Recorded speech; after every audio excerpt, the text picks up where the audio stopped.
Então, povo,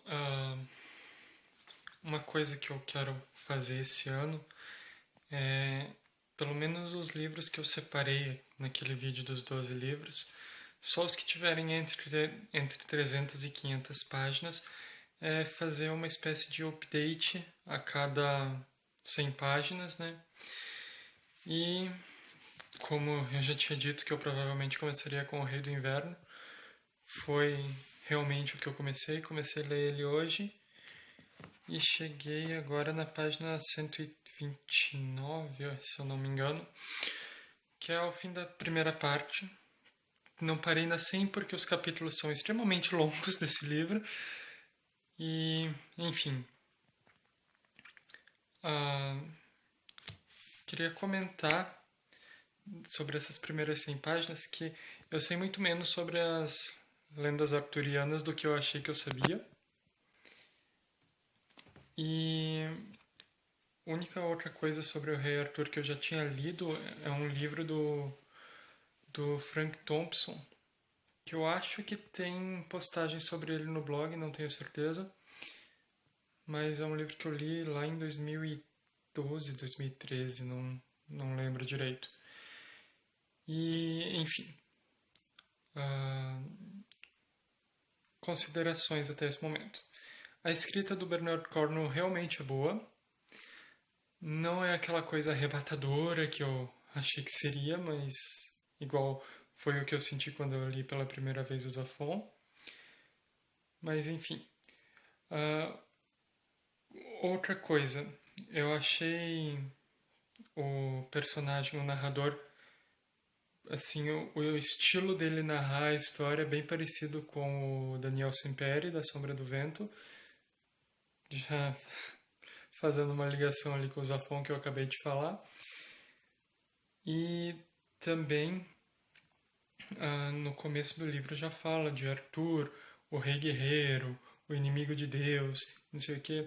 Daí, essas lendas que tem sobre ele dentro da própria história me fez lembrar também sobre o nome do vento, que é que falam, o matador do rei, o sem sangue, enfim, que tem um monte de lendas que permeiam ele também. Tô gostando pra caramba do livro. As cenas de batalha tanto falam sobre o Bernard Cornwell saber escrever cenas de batalha como ninguém. Realmente teve uma grande batalha até agora. E é isso aí. Daqui 100 páginas, mais ou menos, quando eu chegar na 200 e terminar o capítulo, né, eu venho falar mais um pouquinho.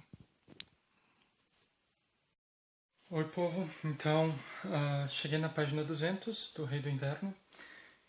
E agora Arthur finalmente tá fazendo parte da história. Antes estava uma coisa meio Ben-Hur ali, enfim. Uh, Tô gostando pra caramba. Cheguei num ponto bem, como é que eu posso dizer? Bem interessante da história. Quero continuar logo e esse update vai ser mais curtinho por isso e porque o de antes ficou muito longo e daí eu só sei juntar vídeos e não sei cortar, então para não ficar muito longo é isso.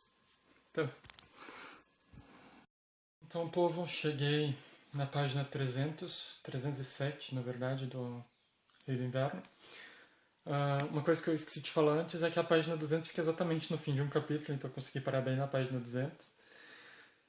E que eu queria chegar na página 400 hoje ainda, mas provavelmente não vai dar.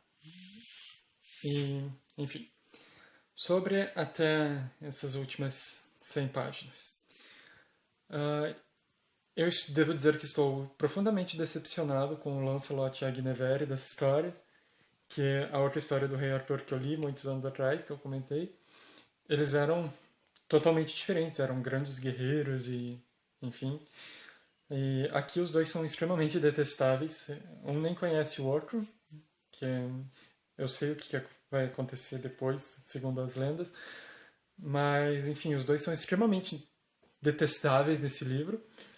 E também teve uma parte que eles vão para uma cidade que agora eu não vou lembrar o nome, porque os nomes aqui são muito complicados, que é lá o reino onde o Lancelot é príncipe.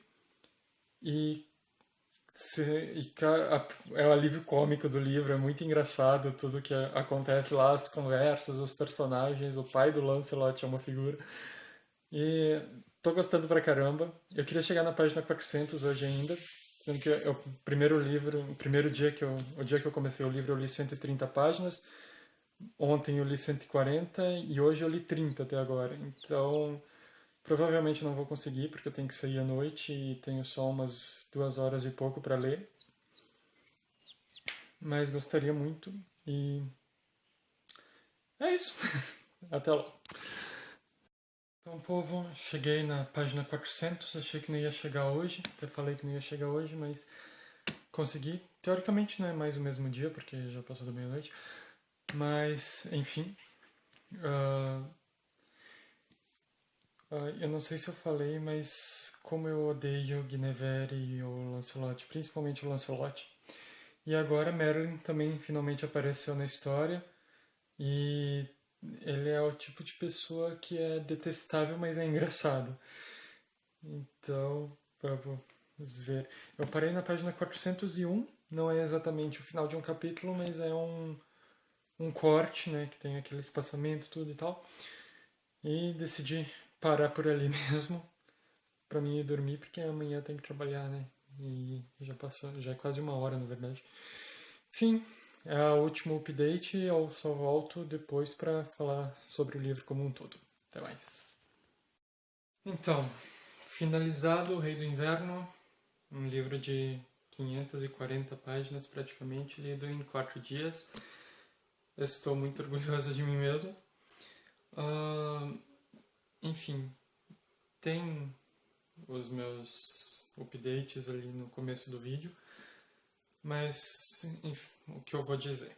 Ah, é interessante, eu esqueci de pesquisar os nomes dos cavaleiros da Távola Redonda, que inclusive Távola Redonda não foi nem mencionado nem nada aqui. Talvez seja nos próximos livros. E tem bastante coisa interessante para falar, mas eu não sei como expressar isso sem uma conversa unilateral aqui. Mas enfim, gostei pra caramba. A escrita do Bernard Cornwell me conquistou realmente. Que bom que eu tenho vários outros livros dele para ler. Ah, vou dar continuidade à trilogia. Em fevereiro eu vou ler o segundo volume, que deve ser mais ou menos do mesmo tamanho.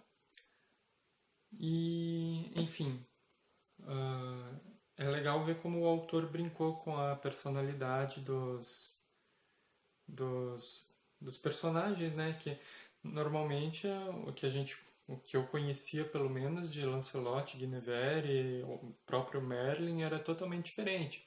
Arthur também não é um, nenhum santo aqui, né? Mas, enfim, é a história de Arthur, mas é também a história do cara que eu nunca lembro o nome. Como é que pode? Derfel. Do Derfel. Afinal, ele é o narrador da história, inclusive as partes que se passam no presente, né, são bem interessantes também. E uma coisa que pode, sei lá, causar certa estranheza é porque tem muito paganismo no livro, mas a gente tem que entender. É igual aquele povo que lê coisas da época da escravidão e reclama que tem racismo no livro, né? A gente tem que entender que tem um contexto. O paganismo aqui era o dominante lá na Era das Trevas, né? O livro se passa na Era das Trevas. Tipo, tem um termo que agora eu não lembro, que é basicamente você olhar tudo através da lente da sua mente, da lente que você escolhe. Então, eu ainda consegui ver muita referência positiva ao cristianismo aqui, mesmo ele sendo, obviamente, majoritariamente pagão, né? Os personagens e tudo, e tem até bastante coisa meio pesada que é falada aqui, mas a gente tem que entender que se trata da época, daquela época. Sobre a história de Arthur. Ele desmistifica bastante coisa, né? E a gente já e até brinca com a questão de como tudo foi mistificado depois. Mas tem bastante coisa, tipo, foi exatamente uma apresentação de personagens com batalhas incríveis e tudo mais, mas não deixa de ser uma apresentação de personagens. O livro passa voando, extremamente fluido, e acho que é isso. Ah, eu não digo que ele se tornou um livro favorito da vida, mas com certeza é um livro 5 estrelas. E Bernard Cornwell conseguiu mais um fã.